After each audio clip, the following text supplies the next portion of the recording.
여러분 지난 한 주간 동안 가장 쇼킹한 일 중에 한 가지가 있었다면 무엇을 들지 모르겠습니다만은 이야기를 할까 말까 하다가 제가 드려야 될 것 같아서 드립니다. 저에게 있어서 가장 쇼킹한 사건은 그 알파고라는 그 컴퓨터와 인간의 대결이었습니다. AI라고 하죠. 인공지능이라는 그런 것인데 이것을 두고 이제 설왕설래가 많습니다. 그래서 어떤 사람들은 이거에 대해서 낙관적인 그러한 전망을 해놓고 어떤 사람들은 굉장히 우울하고 비관적인 그러한 말들을 하고 있습니다. 낙관적인 분들은 아마도 아직도 근대적인 사고방식에 쌓여져 있는 거 아닌가 그런 생각을 하게 됩니다. 인류가 스스로 자멸하는 신호탄을 쏘아 올렸다 이렇게 생각됩니다. 여러분 우리가 지금 더욱더 기도하고 더욱더 하나님의 말씀대로 살아가기를 힘써야 될 때인 줄로 믿습니다. 저는 오늘 이 사건을 통해서 예수 그리스도의 다시 오심이 더욱더 분명히 믿어지는 체험을 했습니다. 그래서 우리가 다시 한번 하나님의 말씀대로 하나님의 나라를 소망하며 산다는 이것이 얼마나 중요한 것인지를 여러분 깨달으시고 여러분의 삶의 현장에서 여러분 하나님의 말씀대로 하나님과 동행하며 최선을 다해서 선한 일에 힘쓰는 저와 여러분이 되기를 주의 이름으로 축복드립니다.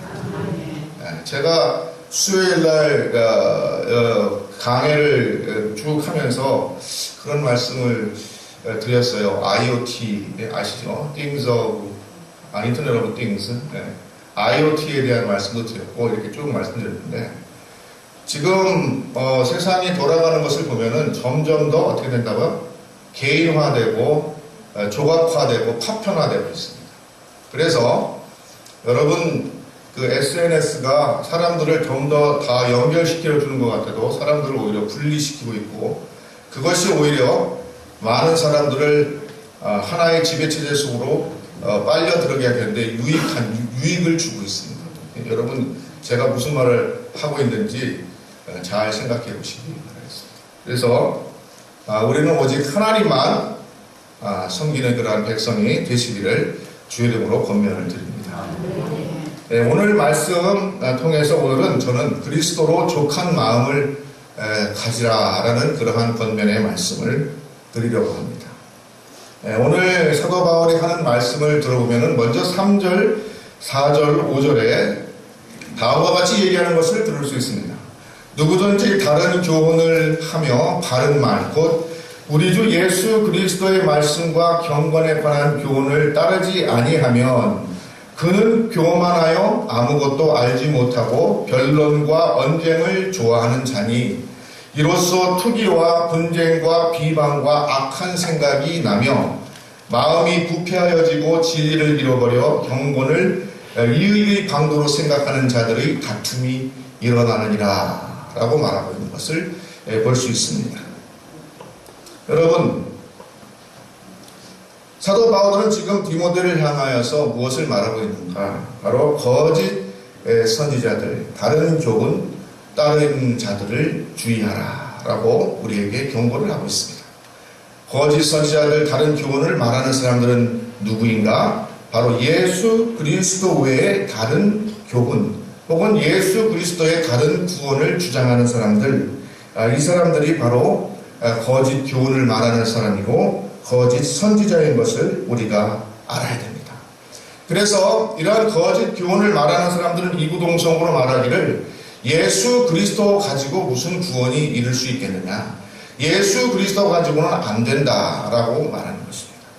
예수 그리스도 가지고는 안 되고 우리 교주님이 정말로 구원을 완성하실 것이다 이렇게 말하고 있습니다. 오늘날 초두에 말씀드렸던 얘기와 연관시켜 드린다 그러면 과학이 교주가 될 수 있습니다. 여러분 과학이 교주가 된다는 말은 인간이 스스로 교주가 된다는 얘기입니다. 그래서 여러분들 이러한 생각에 주의를 하셔야 됩니다. 예수 그리스도는 구원을 할 수 없다. 인간이 스스로 구원을 할 수 있다라고 주장하고 그것을 시도하는 것입니다. 단순히 우리 눈에 보이는 이단 사설에 대해서 말하는 것이 아닙니다. 뭐 신천지나 여호와의 증인이나 뭐 하나님의 교회나 이러한 부류들에 대해서 얘기하는 것이 아닙니다. 오히려 그러한 이단은 저급합니다. 그러나 우리를 더욱더 위험하게 만드는 생각은 바로 인간 자신이 스스로를 구원할 수 있다고 생각하는 그러한 사고방식인 것입니다. 그런데 이것은 사실 오늘날 새로운 그러한 주장이 아닙니다. 태초에 인간이 죄를 지을 때부터 인간은 그러한 꿈과 소망을 가지고 있었던 것입니다. 스스로 구원할 수 있다. 나 스스로 하나님과 같이 될 수 있다라는 소망을 품고 그렇게 생각하고 사는 사람들이 오늘날도 세상에 얼마나 많은지 알 수 없습니다. 그래서 우리가 전도지를 들고 초청장을 돌리잖아요. 예수 믿고 구원받으세요. 그러면은 어떻게 얘기합니까? 예수는 무슨 개뿔 예수 가지고 무슨 구원이 돼? 내 주먹을 믿지. 그것이 바로 구원받지 못한 사람들의 일관된 주장입니다. 예수 그리스도로 무슨 구원이냐? 예수가 도대체 뭐냐? 그거에 대해서 전혀 인정을 하지 않는 것입니다. 그것을 볼 때마다 저는 그것의 생각을 떨칠 수가 없습니다. 예수님께서 말씀하신 대로 초청을 받은 사람은 많은데 택함을 받은 사람은 많지 않다. 여러분 모두 하나님의 택한 백성이들인 줄로 믿습니다. 여러분 모두 하나님의 나라의 천국 시민인 줄로 믿습니다. 여러분 이 소망 가운데 세상을 이기고 승리하시는 주의 백성들이 다 되시기를 바랍니다. 그러려면 무엇이 필요한가? 바로 나는 예수 그리스도만으로 족하다라는 그러한 신앙의 고백이 있어야 될 줄로 믿습니다. 예수 가지고 안 된다. 예수 가지고 부족하다. 그거 믿을 수 없다.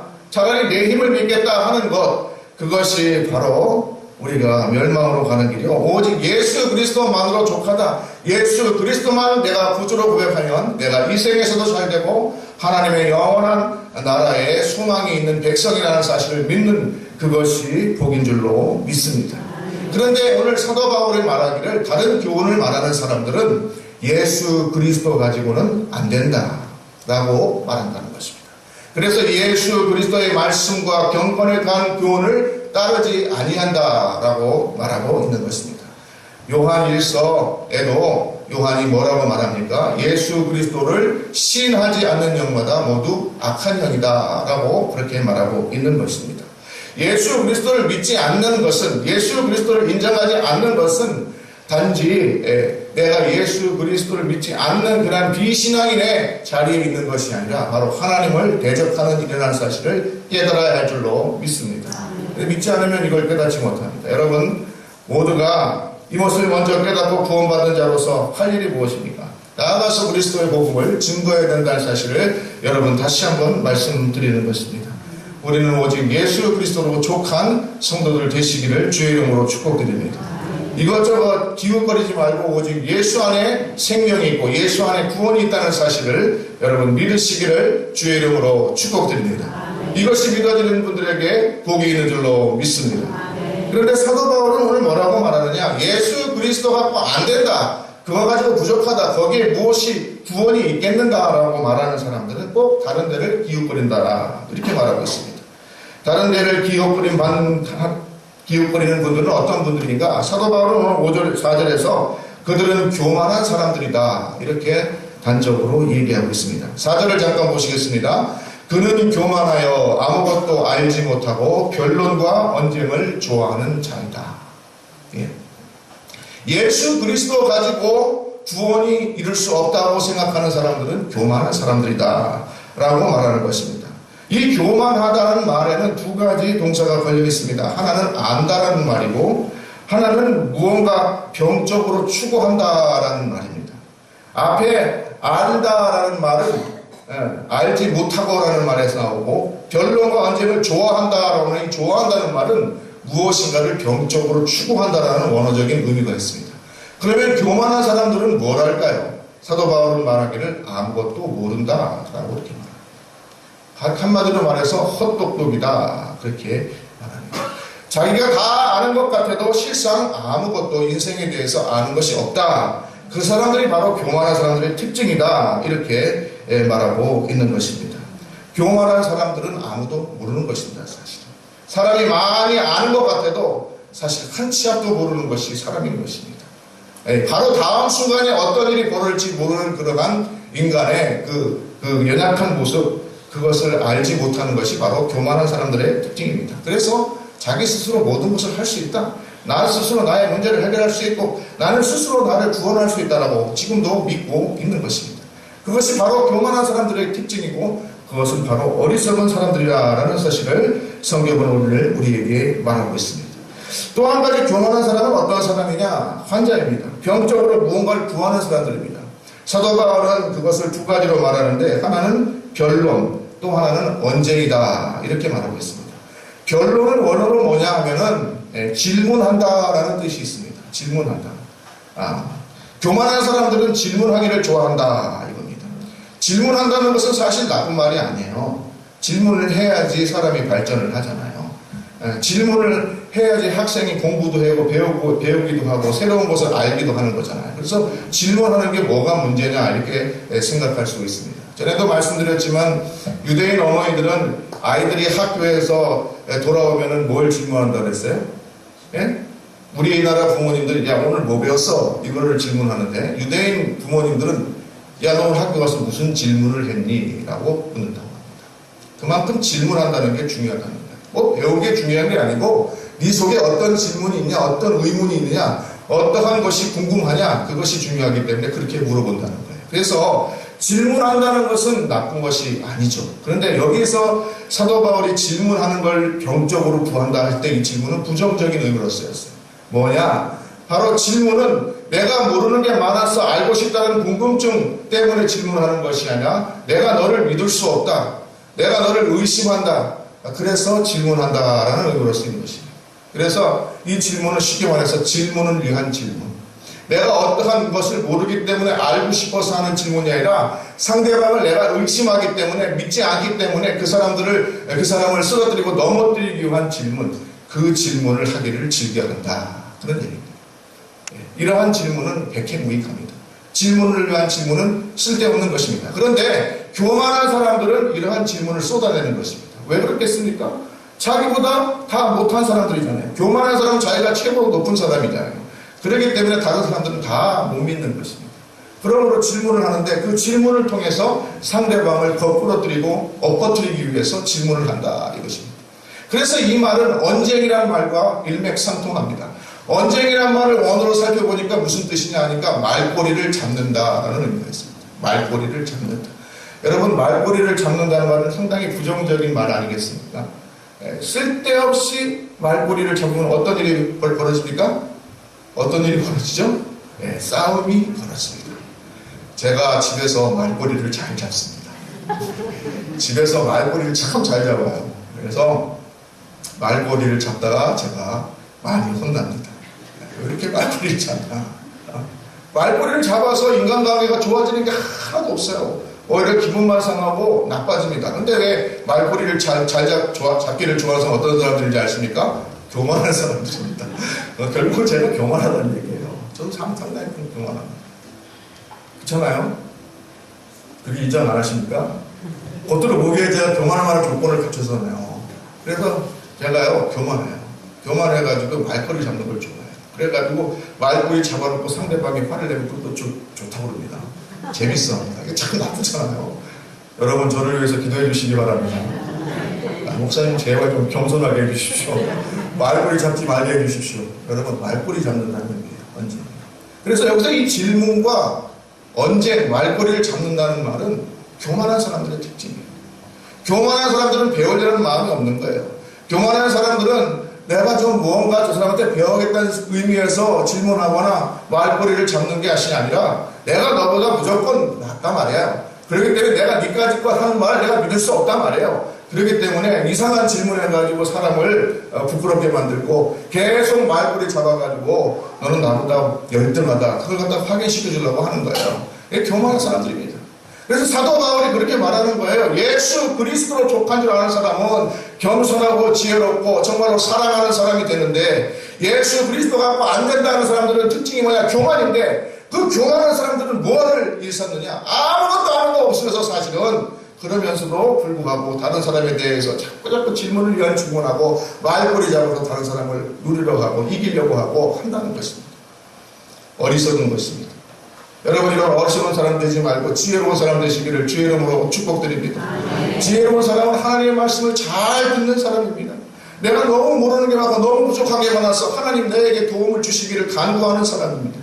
지혜로운 사람은 기도하는 사람입니다. 기도 안 하는 사람도 교만한 사람들. 심하게 말하면 기도하십시오. 지금 제가 기도할 때 여러분 누차 말씀드리는데, 여러분 제 말씀을 인간의 말로 듣지 말고 여러분 심각하게 기도를 하시기를 주의 이름으로 축복드립니다. 기도하십니다. 여러분, 오늘날 우리 나라에도 토론 프로가 많아졌잖아요. 그래가지고 심야 토론도 하고 밤새도록 토론하는지 뭐가 있는지 모르겠지만 여튼 심야 토론도 하고 뭐 어디 보면은 토론 배틀까지 하고 별 토론들이 다 있습니다. 우리가 토론을 많이 한다는 건 좋은 겁니다. 교회 안에서도 여러분들 이런 공적인 문제에 대한 토론들이 많이 일어나기를 바랍니다. 오늘 세상의 문제들에 대해서, 그리고 오늘날 우리 사회의 문제에 대해서, 우리가 앞으로 어떻게 나아갈 바에 대해서, 하나님의 나라에 대해서 특별히 많은 토론들이 일어나기를 바랍니다. 그런데 어떨 때 보면은요, 토론이 이게 도대체 무엇을 위한 토론인가 의심하게 되는 토론이 종종 일어나는 것을 볼 수 있습니다. 토론 배틀, 도대체 토론에서 이기려고 하는 것입니다. 이겨서 뭘 하겠다는 거죠?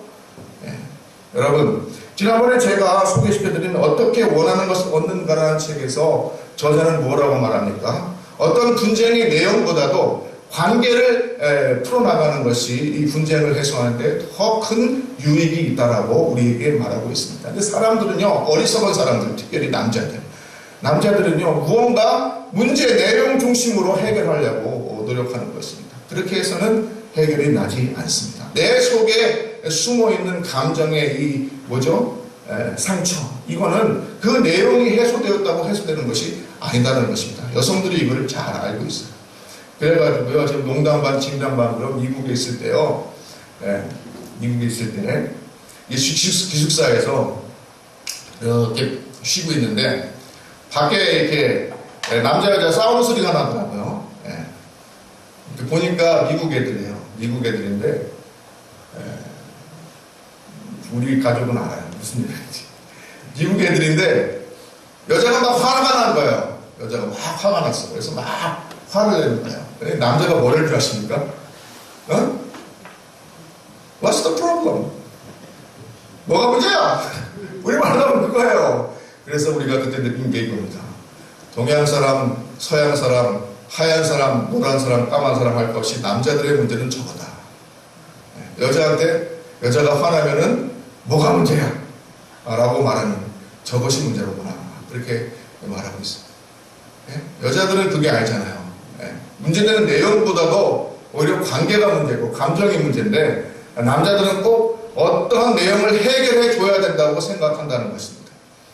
그런데 우리도 어리석은 사람들이 그래요. 그래가지고 토론을 할 때도 보면요, 무슨 문제를 해결하는 방향으로 혹은 이 문제를 해결하는데 내가 더 우월하다는 것을 보여주기 위해서 토론을 하는 경우가 있어요. 그것은 아무런 소용이 없습니다. 우리가 먼저 우리의 관계를 회복해야 되는 줄로 믿습니다. 우리의 상처난 관계들이 먼저 회복돼야 되는 거예요. 정작 중요한 것은 우리 사이에 문제되고 있는 문제의 내용이 아니에요. 내용이 아니고 깨어진 우리의 관계가 더 문제라는 거예요. 상처받은 우리의 심정이 문제라는 거예요. 이것을 먼저 회복하시는 여러분들 되시기를 주의 이름으로 축복드립니다. 하나님과의 관계도 마찬가지예요. 하나님께 내가 무엇을 할까? 이거 묻지 말고 이거 먼저 묻는 건 어리석은 거예요. 여러분, 부자 청년이 와서 뭐라고 했습니까? 주님, 내가 구원을 받기 위해서는 무엇을 하겠습니까? 이걸 자꾸 물어보는 거예요. 어리석은 거예요. 내가 무엇을 하면 구원을 받을까요? 내가 무엇을 해야 될까요? 그러니까 주님이 뭐라고 했어요? 내가 부모를 공경하고 살인하지 말고 가늠하지 말고 어쩌고저쩌고 12명의 내용을 쭉 얘기해 주시나요? 그러니까 그 부자청년이 뭐래요? 내가 이런 것들을 어렸을 때부터 다 지켰습니다. 그런데 내가 또 뭐가 부족한 게 있습니까? 내가 또 무엇을 해야 됩니까? 무엇이라고 말하지 말라는 거예요. 우리 주님께서는 뭐라고 얘기합니까? 네가 가진 그 무엇이라는 생각 버리고 너는 나를 따라라. 관계가 회복되어야 되는 것입니다, 여러분. 하나님과의 관계가 회복되어야 되는 것입니다, 여러분. 여러분, 가족 간의 관계가 회복되는 역사가 있기를 바랍니다, 여러분. 여러분, 혹시 남녀 간의 문제가 있으면 남녀 간의 관계가 먼저 해결돼요. 우리의 마음의 감정의 문제가 먼저 해소돼야 되는 거예요. 그 관계에 집중을 먼저 하셔야 되는 거예요. 내용은 부차적인 거예요, 여러분요. 관계가 풀리면 내용은 완전히 풀리는 경험들을 우리는 많이 하게 됩니다. 단적인 예로요, 제가 가끔 예를 드리는데, 여러분 이제 요즘에 아파트에 많이 사시면 층간소음의 문제가 있잖아요. 그죠? 층간소음의 문제가 심각한데, 만약에 바로 이 집에 사는 분이 여러분의 부모님이라면, 바로 윗집에 사는 사람이 여러분의 친한 친구라면, 중마 부부라면, 층간소음의 문제 가지고 살인까지 가겠습니까? 가만히 생각해 보세요. 문제는 문제가 아니고, 과연 관계가 문제라는 사실을 여러분 깨닫게 되시면서, 관계가 문제예요. 층간소음 때문에 이놈 자식 말 안 들어버리면서 가져가서, 살인까지 벌어질 일이 왜 생깁니까? 둘 사이에는 아무런 관계가 없기 때문에요. 관계에 단절이 있기 때문에 그래요. 저하고 나 사이에는 아무런 공감도가 없기 때문에 그렇습니다. 네. 그러나 가만히 생각해보면 그것은 내용이 문제가 먼저가 아니고 관계가 먼저 문제라는 것을 알 수가 있어요. 여러분의 관계에 초점을 맞추시기를 주의 이름으로 축복드립니다. 하나님의 관계에 회복되어야 됩니다. 여러분 기도하고 말씀을 선포하고 여러분 날마다의 삶이 회복되는 삶이 되어야 됩니다. 그렇게 하나님과의 관계가 회복되면 누차 말씀드렸잖아요. 사람과의 관계가 회복됩니다. 여러분 가정의 문제가 해결됩니다. 여러분 가정과 어떤 사업장과 직장의 문제가 해결됩니다. 여러분의 싫어하던 증오하던 사람과의 관계가 회복됩니다. 이러한 관계 회복의 역사와 사랑의 역사가 여러분에게 나타나기를 주의 이름으로 축복드립니다. 그래서 우리 주님께서도 첫째는 뭐예요? 하나님을 사랑하라. 하나님을 사랑하는 사람이 돼요. 그러면 두 번째 문제가 풀려요. 무슨 문제가 풀립니까? 사랑과의 관계 문제가 풀려요. 하나님을 사랑하는 자는 이웃을 내 몸과 같이 사랑하는 그러한 역사가 일어나는 줄로 믿습니다. 이런 회복의 역사가 여러분의 삶 가운데 있기를 주의 이름으로 축복드립니다. 그런데 예수 그리스도만 족가하는 사람은 이것을 아는데 예수 그리스도 갖고 안 된다, 만족할 수 없다, 난 예수로서 믿을 수 없다, 내 힘으로 어떻게 해보겠다는 사람은 어떻게 된 사람이냐? 교만한 사람이고, 교만한 사람은 어떻게 되느냐? 바로 오늘 말씀처럼 아무것도 알지 못하는 사실, 미련의 어리석어, 그러면서도 언쟁과 논쟁을 즐기고 질문하고 쓸데없이 질문하고 쓸데없이 말버리지 않고 그래서 자기의 우월성을 드러내는 거예요. 이렇게 해서 하나님의 나라가 안 된다는 것입니다. 하나님의 나라가 여러분 가운데 임하시기를 주의 이름으로 축복드립니다. 여러분 참으로 지혜 있는 사람 되시기 바랍니다. 여러분 정말로 아무것도 모른다는 것을 깨닫고 오직 예수 그리스도로 족한 사람이 되시기를 주의 이름으로 축복드립니다. 공감할 줄 아는 사람이 돼야 돼요. 공감할 줄 아는 사람. 정말로 공감할 줄 아는 사람. 옆에 있는 사람이 아파할 때 같이 아파할 수 있고, 예수님께서 말씀하셨죠. 애통하는 자는 복이 있나니 저가 위로를 받을 것이다. 예? 그런 사람이 되어야 돼요. 그런 사람이. 말세가 되어갈수록 그런 사람들이 점점 사라진다고 했습니다. 피리를 불어도 춤추지 않냐고 애통하여도 곡하지 않냐. 나하고 상관없다. 나만 괜찮으면 돼. 예? 나만 괜찮으면 돼. 내가 이렇게 해가지고 다른 사람한테 피해 안 주는데 내 마음대로 하면 돼. 무슨 상관이냐. 이거. 여러분, 이건 하나님께서 좋아하시는 거 아닙니다. 여러분, 우리의 한 가지 말 한마디, 우리의 행동하는 한 행동 하나, 그 하나하나가 모든 사람들에게 영향을 미치는 거예요. 영향을 미치는 거예요. 하나님께서도 영향을 받으세요. 여러분의 선한 말로 다른 사람들에게 선한 영향을 미치고 하나님께 영광을 돌리는 저와 여러분이 되기를 주의 이름으로 축복드립니다. 여러분, 하나님과의 관계에 주목하세요. 공감할 줄 아셔야 돼요. 하나님과 공감하고 이웃과 공감하고 가정과 공감하고 여러분 옆에 있는 형제 자매들과 공감하고 그래서 모여서 예배하는 게 중요한 거예요. 네? 집에서 인터넷으로 설교 들으면서 온라인으로 황금하고 송금하고 그래서 되는 게 아니에요. 그렇게 해서 인간관계가 나아집니까? 그렇게 해서 하나님의 나라가 이루어집니까? 그렇게 해서 우리 사이에 인간적인 교감이 있습니까? 없는 것입니다, 여러분. 그것은 무엇인가? 바로 오늘 말씀처럼 경건을 이익의 강도로 생각하는 그런 것입니다. 5절에 보십시오. 마음이 부패해지고 진리를 잃어버려 경건을 이익의 강도로 생각한다. 경건을 이익의 방. 여러분 신앙을 이익의 방도로 생각하십니까? 여러분 우리가 예수 믿는 것이 나의 이익을 위한 하나의 수단입니까? 교만한 사람들은 경건을 이익의 방도로 생각합니다. 이익의 방도. 겸손한 사람들은 이익의 방도로 생각하지 않습니다. 내가 온전히 예수 그리스도로 만족합니다라는 고백이 있는 사람들은 나의 신앙을 나의 이익을 위한 수단으로 삼지 않습니다. 예수 그리스도가 나의 삶을 책임져주는 줄로 믿습니다. 여러분 예수 그리스도께 모든 것을 맡기는 여러분들 되시기를 주의 이름으로 축복드립니다. 그래서 사도 바울이 오늘요 이 어리석게 되는 이 교만하게 되는 가장 위험한 요소 중에 하나로 무엇을 지적했느냐 하니까 재물에 대한 욕심을 지적하고 있습니다. 재물에 대한 욕심, 재물에 대한 욕심, 세상에 대한 욕심, 보이는 것에 대한 욕심, 이런 것을 여러분 버리시기를 주의 이름으로 축복드립니다.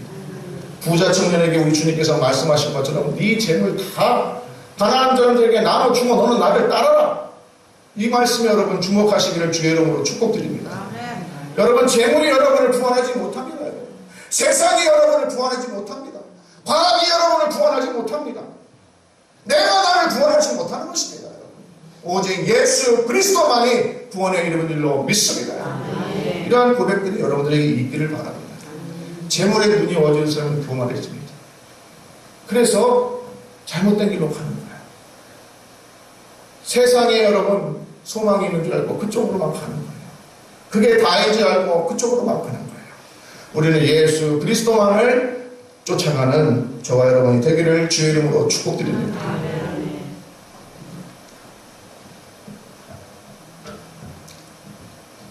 교만하다는 말은 언어에 보면은 테트로타이라는 말입니다. 테트로타이라는 말인데 이건 투로라는 원형 동사에서 왔는데요. 이것은 연기가 일어난다 그런 뜻입니다. 그리고 안개에 둘러싸였다 그런 뜻을 의미합니다. 교만한다는 말은 결국은 속았다라는 의미도 있고 눈이 멀었다, 어리석다라는 의미가 있습니다. 여러분 교만한 사람은 안개에 눈이 가린 사람들, 어리석은 사람들, 눈이 멀었어요, 속았어요. 사단이 주는 가장 강력한 무기 중에 하나가 뭐냐? 교만입니다. 사람을 교만하게 만들어요. 내가 다 할 수 있다고 생각하게 만들어요. 내가 최고지라고 그렇게 생각하게 만들어요. 그 순간 여러분은 속은 것을 깨달으시기를 바랍니다. 혹시 그런 마음을 가지고 있다면 오늘 주님 앞에 그 교만한 마음 내려놓고 나는 나 가지고는 안 되는 것을 인정합니다. 오직 예수 그리스도만이 나의 구세주인 것을 믿습니다. 나는 오직 예수 그리스도만으로 족합니다. 라는 이러한 신앙의 회복이 있기를 주의 이름으로 축복드립니다. 하나님과의 관계의 회복이 여러분 가운데에서 일어나기를 바랍니다. 그런데 이러한 교만한 마음을 일으키는 가장 좋은 도구가 뭐냐? 바로 재물에 대한 욕심이라는 것입니다. 재물에 대한 욕심. 그래서요 주님께서도 말씀하셨잖아요. 부자가 천국 들어가는 것이 낙타가 바늘귀 들어가는 것보다 어렵다. 불가능하다는 얘기는 아니에요. 그렇지만 어렵다는 것입니다. 그것이 있으면 자기가 다 한 것처럼 생각이 되기 때문에 그렇습니다. 그래서 어떤 의미에서 여러분들요 주님 앞에서 정말로 검소하게 이렇게 되었다는 것 얼마나 감사한 일인지 모릅니다. 여러분들이 만일 그렇지 못했다면 교만을 위해서 예수 믿지 않았을 가능성이 굉장히 높았을 텐데 저와 여러분은 그 정도까지 안 돼서 주님께서 사랑하셔서 그래도 이만큼 살게 하시고 또 구원의 소망을 갖게 하신 것을 주님께 감사하는 저와 여러분이 됐으면 좋겠습니다. 예수님께서 많은 사람들, 주인이 많은 사람들을 불렀어요. 그렇죠? 그러니까 어떤 사람은 소 몰러 가야 되고 어떤 사람은 결혼하러 가야 되고 처음에 저에게 초청한 사람들은 어떤 사람들이에요? 그 주인이 초청할 만한 레벨에 있는 사람들이에요. 근데 그 사람들 다 싫다고 갔어요. 근데 주인이 화가 나가지고 길가에 있는 맹인, 버렁뱅이, 앉은뱅이, 눈먼 자, 소경된 자 그런 사람들 다 데리고 가요. 그 사람들 다 갔어요. 그거하고도 집이 다 안 차니까 뭐라 그랬어요? 그러면 이제 저기 길모퉁이에 서서 어슬렁어슬렁거리는 눈팬들, 일거리 없는 인간들, 세상에 정말로 조롱받는 것을 다 데리고 와요. 그래서 그 사람들이 구원받은 것을 여러분 깨달으시기를 주의 이름으로 축복드립니다. 그렇다고 여러분 못 살고 못 먹고 하라는 얘기는 아닙니다. 여러분 이 세상에도 축복받고 하나님의 은혜 받고 물질적으로 잘 되기를 주의 이름으로 축복드립니다. 그러나 우리는 물질의 청지기이지 물질의 지난번에도 말씀드렸지만 종이나 노예가 되어서는 안 됩니다. 하나님께서 주신 축복 이제 최고 넘치게 받고 하나님께 영광을 위해서 사용하는 여러분이 되시기를 주의 이름으로 축복드립니다. 그러나 자족함이 있으면 경건에 큰 이익이 되느니라 라고 사도 바울은 오늘 말씀을 마무리하겠습니다. 자족하는 마음, 여기서 자족하는 마음은 무엇일까요? 스스로 만족한다는 말일까요? 그렇지 않습니다.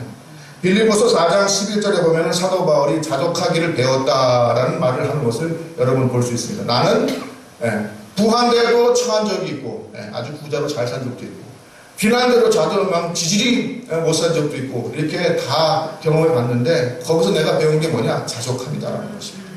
그때 그 자족함이라는 단어가 아주 재미있어요. 히라보로 자족함이라는 단어가 아우타르케스라는 말입니다. 아우타르케스. 자족하는 말, 아우타르케스라는 말을 썼는데 이 아우타르케스라는 말은 아우토스라는 말과 아르케라는 말의 합성어입니다. 아우토스는 그 사람, 영어로 히라는 뜻이고 아르케라는 말은 힘이라는 뜻입니다. 파워, 힘이라는 뜻입니다. 다시 말해서 예수 그리스도 안에 내가 능력을 얻는다라는 그런 숨은 뜻이 있어요. 자족한다는 것은 예수 그리스도로 만족할 때 내 안에 정말로 성령의 능력, 정말로 파워, 인생의 파워가 생긴다는 깊은 뜻을 우리가 발견할 수가 있습니다. 다시 말해서 자족한다는 말은 내 스스로 나의 힘으로 만족한다는 것이 아니라 내가 예수 그리스도 안에 있을 때 정말로 능력 있는 사람이 된다는 사실을 바울이 우리에게 말해주고 있는 줄로 믿습니다. 우리가 약할 때 강화된다고 했습니다. 우리는 부족하고 연약하고 정말로 한계가 있는 인간이지만 그때 우리가 그 한계 선상에서 예수 그리스도를 만나고 예수 그리스도가 나의 구주심이다 라는 고백을 하게 될 때 예수 그리스도를 우리가 인격적으로 만나게 될 때 거기에 능력이 있는 줄로 믿습니다. 여러분 예수 그리스도를 만날 때 그러므로 우리에게 능력 있는 삶이 시작되는 것을 여러분 믿으시기를 주의 이름으로 축복드립니다. 예수 그리스도로 족한 삶을 사시는 겁니다. 다른 거에 만족을 자꾸 기운이 가려봤자 어떻게 되냐? 교만한 사람. 교만한 사람은 구원을 받지 못합니다. 예수 그리스도로 족합니다. 예수 그리스도께서 나의 생명이고 나의 힘이 되십니다. 여러분 이러한 체험이 여러분의 삶 가운데 있기를 주의 이름으로 축복드립니다. 유태인의 이야기의 마지막 말씀. 유태인의 이야기 중에 이런 말이 있다고 합니다. 어느 농부 열심히 일하는 농부가 있었대요. 농부가 있었는데 하도 이제 열심히 일하고 기특하니까 하나님이 딱 나타나서 세 가지 소원을 들어주마. 그렇게 세 가지 소원. 왜 옛날 사람들은 꼭 세 가지를 얘기했는지 모르겠어요. 지나가는 말인데 동양에서도 그렇고 서양에서도 그렇고 이 3이라는 숫자가 굉장히 재미있는 숫자예요. 세 가지 하여튼 세 가지 소원을 말해주마. 그렇게 얘기를 했답니다. 단 내가 네 소원을 들어주는데 조건이 하나 있다. 뭐냐면 네가 원하는 것을 주는데 그 원하는 거에 곱절을 네 이웃에게 주는 조건으로 네 소원을 들어주겠다. 그런 거예요. 그랬더니 이 농부가 곰곰이 생각하다가 저에게 소를 100마리만 주십시오. 그랬다는 거예요. 그래서 하나님이 진짜 소를 100마리를 딱 줬어요. 얼마나 좋아요. 소 100마리를 얻었으니 막 좋았는데 조건과 같이 자기 이웃에게 소가 200마리가 딱 가는 거예요. 그 순간 그 기쁨이 싹 사라졌다고 합니다. 그 순간 자기 100마리 받았던 기쁨이 싹 사라졌다. 그래서 그러면 이번엔 그거 말고 땅을 한 10만 평 주십시오. 10만 평. 이게 영어로 보니까 이게 100에이커인데 이렇게 따져보니까 12만 평 되더라고요. 12만 평이면 얼마인지 아십니까? 여의도 국회의사당 부지가 10만 평 됩니다. 여기 서부 트럭터미널을 제가 조사해보니까 한 5만 평 가까이 되더라고요. 그거 한 2배 되는 땅이다. 이렇게 생각하시면 됩니다. 그거를 주십시오. 그래서 10만 평을 땅을 딱 줬대요. 그랬는데 하나님이 원래 조건 내본 대로 그 바로 옆에 있는 이웃한테 얼마 줬겠어요? 20만 평을 딱 주신 거예요. 그랬더니 처음에는 막 좋아가지고 10만 평 받았으니까 좋아하다가 그 옆에 있는 사람이 20만 평을 딱 받으니까 그 기쁨이 순식간에 사라졌다고 합니다. 그래서 이제 마지막으로 어떤 소원을 빌릴까 하다가 그 농부가 이렇게 말했답니다. 자기를 때려서 한쪽 눈이 멀게 해주십시오.